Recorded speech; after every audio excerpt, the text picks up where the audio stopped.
গত পরশুদিন রবিবার আমি ইতু পূজা করেছিলাম। আর ইতু পূজা কীভাবে শুরু করতে হয় চলো তোমাদেরকে একবার পুরো ভিডিওটা আমি দেখিয়ে দিই। তোমরা কে কীভাবে ইতু পুজো করো আমি জানি না, কিন্তু আমি যেভাবে ইতু পূজা করি আমি সেইভাবেই আমি তোমাদেরকে দেখিয়ে দিচ্ছি।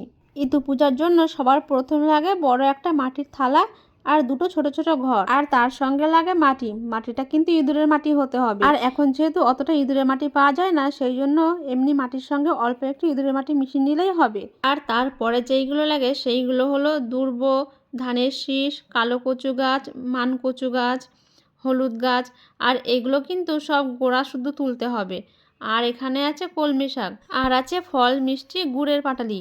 আর এই পাটালিটা কিন্তু অবশ্যই খেজুরের রসের হতে হবে। ছোলা, মটর, ফুল দুর্ব, আর এটা পাঁচালি। আর এটা মেয়েদের 12 মাসের ব্রত কথা, এর মধ্যেই আছে ইতু পূজার ব্রত কথা। আর ইতু পূজার ব্রত কথা যখন পড়তে হয় তখন হাতে অবশ্যই 8টা দুর্ব ও 8টা আতপ চাল নিয়ে পড়তে হয়। ঠিক যেমন লক্ষ্মী ঠাকুরের ব্রত কথা পড়ার সময় যেমন হাতে দুর্ব নিয়ে পড়তে হয়, ঠিক তেমনই। প্রথমে আমি খুব ভালো করে মাটির থালাটা ও ঘর দুটো ধুয়ে নিয়েছি।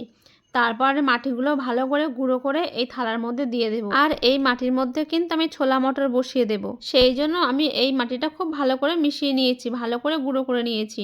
কারণ এই মাটিটা যতটা ভালোভাবে তৈরি হবে ছোলা মটর গাছটাও ঠিক ততটা ভালো হবে। তারপর আমি এই একইভাবেই এই ছোট ছোট ঘর দুটোর মধ্যে এরকম মাটি দিয়ে দেব। আর এই থালায় মাটিটা ভালো করে দেওয়ার পর আমি এতে জল দিয়ে দিয়েছি।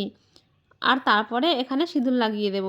আর ঠিক একইভাবে ঘর দুটোর গায়েও সিঁদুর লাগিয়ে দেব। তারপর থালার ঠিক মাঝখান সোজা করে আমি ঘর দুটো বসিয়ে দেব। এরপর আমি এই ঘটের মধ্যে সব একে একে সব গাছগুলো বসিয়ে দেব।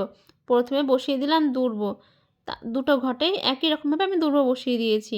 তারপরে বসিয়ে দিয়েছি ধানের শীষ, তারপরে কালো কচু গাছ, তারপর হলুদ গাছ, এরপর দেব কলমি শাক। ঠিক একই রকমভাবে আর একটা ঘটেও আমি এই সব গাছগুলো এক এক করে বসিয়ে দেব। আর এই যে আমি দুটো ঘটেই বসিয়ে দিয়েছি সব গাছগুলো। এবার আমি ছোলা আর মটরটা ঘটের মধ্যে দেব। ঘটের মধ্যে ছোলা আর মটর অল্প অল্প করে দিয়েছি। আর এবার আমি দেব থালার মধ্যে সবগুলো বসিয়ে দেবো এক এক করে। থালার মধ্যেও আমি ছোলা আর মটর বসিয়ে দেব। আর আমি এখানে বেশিরভাগ ছোলাই দিয়েছি, কারণ ছোলা গাছটা উঠলে খুব ভালো লাগে দেখতে। মটর গাছটা একটু পাতাটা বড় বড় হয় আর বেশি চারিদিকে ছড়িয়ে যায়, সেই জন্য আমি অল্প কয়েকটা মটর দিয়েছি আর বাদ বাকি সব ছোলা দিয়েছি। ইতু ঠাকুরের পুজো করে ইতু ঠাকুরকে ভোগ নিবেদন করার পরে এবার আমি পড়বো ইতু ঠাকুরের ব্রত কথা। তার জন্য আমি হাতে 8টা দুব্ব আর 8টা আতপ চাল নিয়ে ইতু পুজোর ব্রত কথা শুরু করে দেবো। ইতু পুজোর ব্রত কথা হয়ে গেলে ইতু পুজো সমাপ্ত।